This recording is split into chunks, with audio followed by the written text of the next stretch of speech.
Most people are absolutely stunned to discover that globally a third of all the food we produce each year gets thrown away, which is worth over $1 trillion.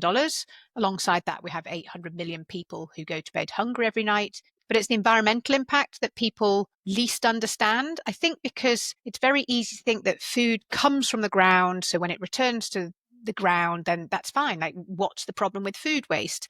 But what people don't understand is the sheer amount of resources and inputs that go into creating that food, and then the methane that gives off when sadly the vast majority of the food that's wasted ends up in landfill. If it were to be a country, food waste would be the third largest source of greenhouse gas emissions after the USA and China. The greenhouse gas emissions from just 1 kilogram of food waste are equivalent to the greenhouse gas emissions from landfilling 25,000 plastic bottles. Olio is an app that exists to tackle the enormous problem of waste in our homes and local communities. And we do that by connecting people with their neighbours so they can give away rather than throw away their spare food and household items. You can also lend and borrow instead of buying brand new. There's a bit of an assumption that perhaps no one will want this food, and that couldn't be further from the truth. So a typical food listing that's added to Olio is requested in less than half an hour.